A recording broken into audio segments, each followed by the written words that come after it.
میں آپ کو سارے قرآن کا خلاصہ بتا دیتا ہوں، سارے قرآن کا خلاصہ بتا دیتا ہوں۔ ایک چھوٹی سی سورت سارے قرآن کا خلاصہ ہے، یاد رہے گی تو فائدہ اٹھاؤ گے، نہیں رہے گی تو فقیرانہ آئے صدا کر چلے، میاں خوش رہو ہم دعا کر چلے۔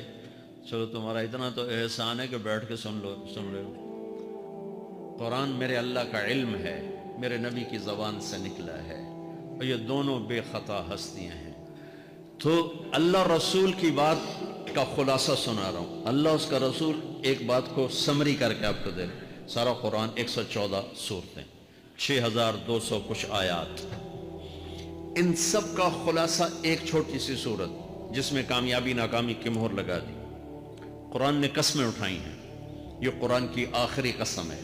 قسم اٹھانے سے بات طاقتور ہو جاتی، اللہ کو قسم کی ضرورت نہیں ہمیں سمجھانے کے لیے۔ پہلی قسم قرآن کی سورہ نساء میں فَلَا وَرَبِّكَ لَا يُؤْمِنُونَ حَتَّى يُحَكِّمُوكَ فِي مَا شَجَرَ بَيْنَهُمْ، یہ پہلی قسم۔ دوسری آخری قسم ہے قرآن کی وَالْعَصْرِ، یہ آپ کو بتانا چاہتا ہوں، مجھے زمانے کی قسم۔ بچوں یہ بنیاد بنا لو، پھر آنکھیں بند کر کے چلو۔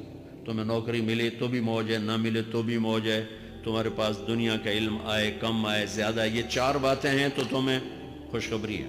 میرا اللہ نے کہا والعصر، مجھے قسم ہے زمانے کی، ان الانسان لفی خسر، ساری دنیا کے انسان یقیناً ناکامی کے سمندر میں ڈوب گئے۔ فی کا لفظ بہت خوفناک مطلب دے رہا ہے، یوں دکھا رہا ہے جیسے سفینہ انسانیت ناکامی کے سمندر میں ڈوب رہا ہو، غرق ہو رہا۔ تو پوچھنے والا پوچھتا ہے یا اللہ کوئی بچا، کوئی بچنے کی امید؟ کہاں؟ چار کام کرنے والے ناکامی سے بچ سکتے ہیں۔ اچھا ناکامی کسے کہتے ہیں اللہ کی نظر میں؟ اللہ کا راضی ہونا کامیابی ہے، اور اللہ کا ناراض ہونا ناکامی ہے۔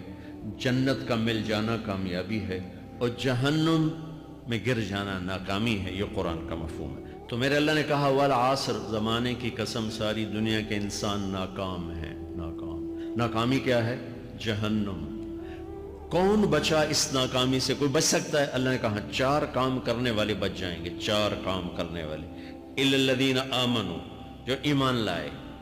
ایمان ناکامی سے نکالنے کی پہلی شرط ہے۔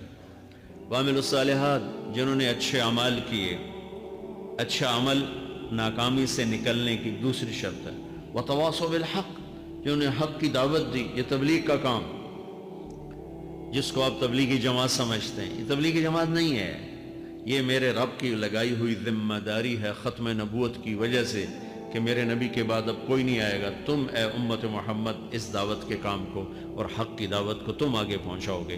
وَتَوَاصَوْا بِالْحَقِّ، یہ لازمی پیپر ہیں، کمپلسری پیپر، اس میں نقل بھی نہیں لگ سکتی ہے، یہ لازمی پیپر ہے۔ وَتَوَاصَوْا بِالْحَقِّ، کہ اب کوئی نبی نہیں آنے والا، لہٰذا ایک دوسرے کو تیار کرو، دنیا تک جاؤ، یہ تمہارے ذمہ ہے۔ یہ ناکامی سے نکلنے کی تیسری شرط ہے۔ چوتھا پیپر وَتَوَاصَوْا بِالصَّبْرِ، جنہوں نے صبر کی دعوت دی، صبر کیا۔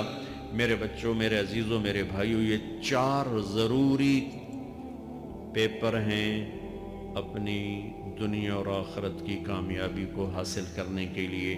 یہ چار ضروری پرچے ہیں دنیا اور آخرت کی ناکامی سے نکلنے کے لیے۔